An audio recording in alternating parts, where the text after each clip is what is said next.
Amigos, nos encontramos aquí en Intercamp con Patricia Berry. Ella es la directora de análisis de esta institución. Pati, ¿cómo estás? Bienvenida. Muy bien, Como de muchas costumbre, gracias gracias. por estar aquí en Efecto Financiero. Al contrario, gracias a ustedes. ¿Cómo ves las variables monetarias de nuestro país? Tipo de cambio, tasas de interés, perspectivas para los próximos meses. ¿Por dónde andamos?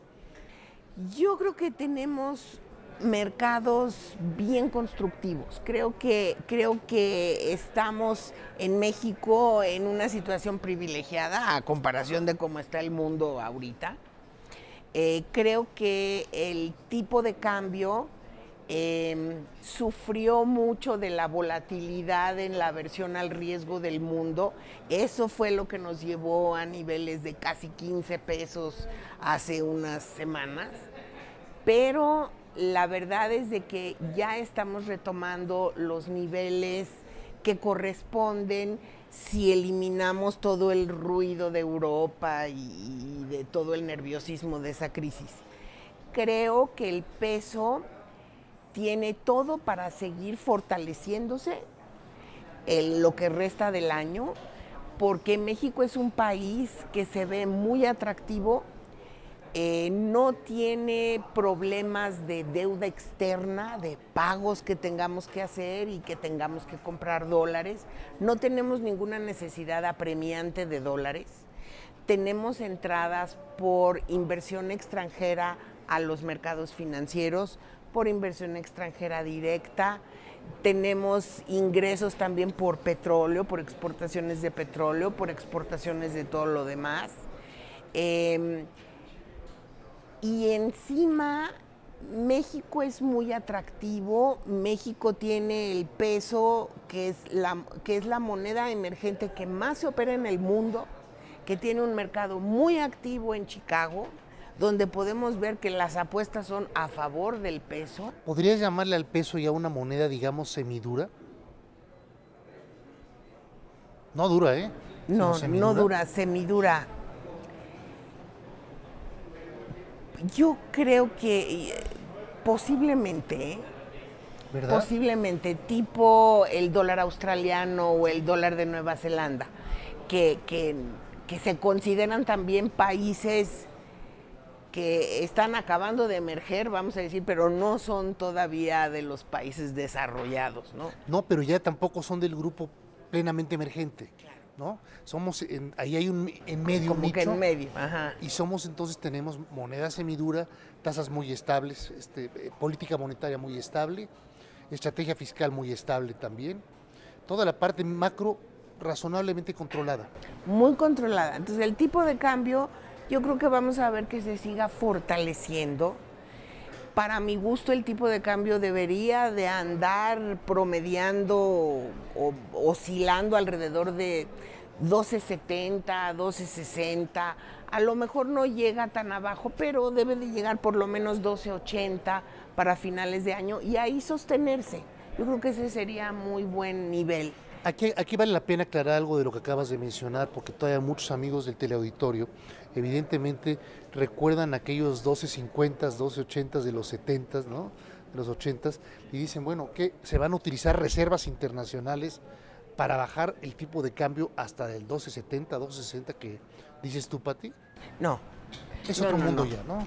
No, es otro mundo. En primer lugar, nosotros tenemos a las autoridades financieras desde hace muchos años comprometidos, el Banco de México y Hacienda, comprometidos con la libertad del tipo de cambio, con la flotación prácticamente completa del tipo de cambio.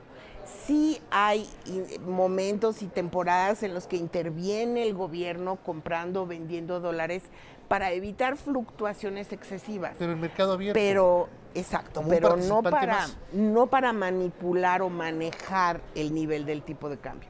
Es un nivel totalmente real de mercado libre, lo fijan los mercados internacionales más que el mexicano. Es muy libre, nadie se va a meter a fijarlo en algún lugar. Es importantísimo No. lo que acabas de mencionar, porque todavía hay gente que dice, bueno, ¿cuándo van a empezar las reservas internacionales a bajar para que veamos a 12.70, 12.60 el peso? Ya no tiene nada que ver con esto, es un mercado libre que flota como el mercado estadounidense, donde también a veces en ese mercado también interviene la autoridad a veces para controlar algunos ánimos que Claro. puedan calentar el mercado cambiario, y hacen operaciones de mercado abierto también. Y Japón, y Suiza, o Todos, Suecia. Ahorita tenemos a Suiza, precisamente al Banco Central Suizo, interviniendo constantemente en el mercado para que no se aprecie su moneda. En ese sentido, ¿cómo compararías, por ejemplo, la política monetaria mexicana con la que se aplica en nuestro gran rival latinoamericano, ¿no? Brasil? Bueno, precisamente contra Brasil, nosotros tenemos la ventaja de la transparencia y libertad con la que se maneja toda nuestra política cambiaria.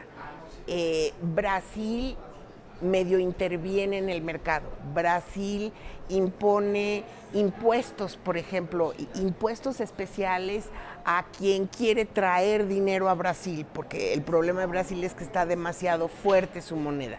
No quieren que entren más dólares. Entonces, para evitar que entren muchos, imponen impuestos, tarifas, dirigir la inversión, solo puedes en esto, solo... México es libre. Y es completamente, eso estamos hablando como México hace 30 o 40 años, ¿verdad? Muchos países lo hacen, muchos países que no, con diferentes políticas, con economías más cerradas, que entonces están más en riesgo. México, como es una economía totalmente abierta al mundo, puede tener un tipo de cambio totalmente libre y no meterse a tratar de manipularlo. Brasil, en ese sentido, es diferente de México. Brasil es una economía mucho más cerrada, y entonces si le entran grandes cantidades de capitales, es más fácil que le provoquen inflación muy fuerte, problemas de distorsiones en las tasas de interés, cosas por el... Entonces trata de frenarlo, ¿no? Le cuesta en términos de exportaciones, no puede exportar. Y eso mismo le pasa a muchos países asiáticos, por ejemplo. Corea, Malasia, Singapur, también han puesto barreras a la entrada de capitales, ahora que ha habido tantos movimientos en las monedas, para evitar perder competitividad por el tipo de cambio. Como corolario de lo que dice Pati, nada más diría yo que uno de los principales atractivos para impedir en México todo ese tipo de barreras de las que habla en Brasil, en el sureste asiático, es simplemente la cercanía y la frontera que tenemos con el mercado más amplio, más, pues dentro de lo más conservador, lo más competitivo a nivel mundial, que son los Estados Unidos. Claro. Pati, ya seguiremos platicando la siguiente semana de estos temas tan interesantes. Por supuesto. Muchas gracias por haber estado con nosotros aquí en Efecto Financiero. Patricia Berry, directora de análisis de Intercam, aquí en Efecto Financiero.